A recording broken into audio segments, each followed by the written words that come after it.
পরিবার থেকেই আসলে ন্যায় বিচারের শিক্ষাটা আমরা কিভাবে পেতে পারি? ধন্যবাদ আপনাকে। আসলে মানুষ তার নিজ থেকেই ন্যায় বিচার প্রতিষ্ঠা করতে হবে, কারণ আল্লাহ সুবহানাহু ওয়া তাআলা বলেছেন নিজেদের বিরুদ্ধে হলেও যেন সত্যকে এবং ন্যায়কে আমরা প্রতিষ্ঠিত করি। তাহলে দ্বিতীয় পর্যায়ে চলে আসে পরিবারের কথা। পরিবারের সবার মধ্যে সৌহার্দ্য এবং তাদের পারস্পরিক যে অধিকার সেটা রক্ষা করার মধ্যে দিয়েই পরিবারে ন্যায় প্রতিষ্ঠা করা যায়। স্বামীর অধিকার, স্ত্রীর অধিকার, সন্তানদের অধিকার, পিতামাতার অধিকার, এগুলো যদি আমরা সঠিকভাবে মেনে চলি, রক্ষা করি, প্রত্যেককে তার অধিকার বুঝিয়ে দেই, তাহলেই পরিবারে ন্যায়সঙ্গত অধিকার প্রতিষ্ঠিত হয়। একটা সুন্দর উদাহরণ আমাদের সামনে সহিহ বুখারীর একটি হাদিস উপস্থাপিত হয়েছে। সেখানে নু'মান ইবনে বাশীরের একটা হাদিস উল্লেখ করা হয়েছে। তার বাবা মানে তার মায়ের সাথে একবার কথা বলছিল, সেখানে মা নু'মান ইবনে বাশীরের মা তার বাবাকে বলছিলেন যে আমার এই ছেলেটিকে একটি গোলাম উপহার দাও।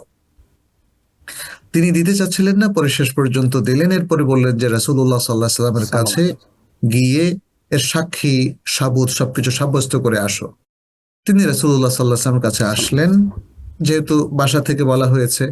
এসে বললেন, ইয়া রাসূলুল্লাহ, আমি নু'মান ইবনে বাশীরকে এই উপহার দিয়েছি, আপনি সাক্ষী থাকেন, কারণ আমার বাসা থেকে এটা বলা হয়েছে। রাসূলুল্লাহ সাল্লাল্লাহু আলাইহি ওয়াসাল্লাম তখন জিজ্ঞেস করলেন, আলিকুল্লি ওয়ালাদিকা নাহালতা, তুমি কি তোমার প্রত্যেক সন্তানের জন্য এটা প্রদান করেছিলে, দান করেছিলে? তখন নু'মান ইবনে বাশীরের বাবা বললেন যে না। বললেন, তাহলে আমি জুলুমের সাক্ষী হব না।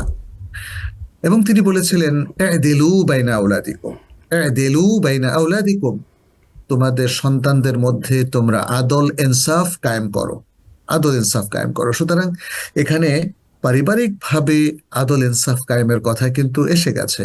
আর পরিবারে যেহেতু শুধু পিতামাতা আর সন্তানের সম্পর্ক ব্যাপারটা এমন নয়, স্বামী স্ত্রীর সম্পর্কও রয়েছে। এবং সেই জন্য আল কোরআন কিন্তু চমৎকারভাবে আমাদেরকে বলেছে, যেমন পুরুষদেরকে বলেছে ওয়াশিরুহুন্না বিল মারুফ, স্ত্রীদের সাথে অত্যন্ত ন্যায়সঙ্গত সুন্দর আচরণ করো। এখানে মারুফটাও কিন্তু ন্যায়ানুগ ব্যবহার, ন্যায়সঙ্গত ব্যবহারের কথা এখানে বলা হয়েছে। তারপরে পুরুষদের যে অধিকার আছে সেটি তো রাসূলুল্লাহ সাল্লাল্লাহু আলাইহি ওয়াসাল্লাম বিদায় হজের ভাষণে উল্লেখ করলেন। তিনি স্বামী এবং স্ত্রী অর্থাৎ পুরুষ এবং নারী উভয়ের অধিকারের খুব চমৎকার একটা নাসিহা পেশ করলেন বিদায় হজের ভাষণে। এবং সেখানে তিনি উল্লেখ করলেন যে তোমরা আল্লাহকে ভয় করো নারীর অধিকার সংরক্ষণের ব্যাপারে, কারণ তোমরা যখন বিবাহ করেছো তাদেরকে আল্লাহর বাণী দিয়ে তোমরা তাদেরকে হালাল করে নিয়েছো, বৈধ স্ত্রী হিসাবে গ্রহণ করেছো। অতএব তাদের সাথে সুন্দর আচরণ করো, ওয়াস্তাউসু বিন-নিসাই খায়রা, এভাবে তিনি বলেছেন। নারীদেরকে বলেছেন তোমরা স্বামীদের আনুগত্য করো এবং স্বামীরা অপছন্দ করে এমন কোনো ব্যক্তিকে তোমরা ঘরে আনয়ন করো না, অথবা এমন কোনো কাজে তোমরা লিপ্ত হইও না। তো এইভাবে দেখা যাচ্ছে যে পারিবারিক বলয়ে একের সাথে অন্যের যে সম্পর্ক রয়েছে সেই সম্পর্কটাকে পবিত্র রাখার জন্য এবং তাদের প্রত্যেকের অধিকারকে চমৎকারভাবে সংরক্ষিত রাখার জন্য আল কোরআন এবং আস-সুন্নাহ খুবই সুস্পষ্টভাবে দিক নির্দেশনা দিয়েছে। এবং সেগুলো পালনের মধ্য দিয়েই মুসলিমরা তাদের পরিবারগুলোতে ন্যায় প্রতিষ্ঠা করতে পারে। Ad-Din Television, a complete way of life.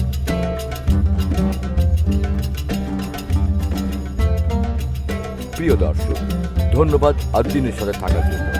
এমন আরো সুন্দর সুন্দর ইসলামিক কন্টেন্ট ও সবশেষ আপডেট পেতে সাবস্ক্রাইব করুন আমাদের ইউটিউব চ্যানেল ad-Din এবং পাশের বেল আইকনটি চাপুন। পরবর্তী সকল ভিডিও নোটিফিকেশন পেতে যুক্ত থাকুন আমাদের সোশ্যাল মিডিয়ায়।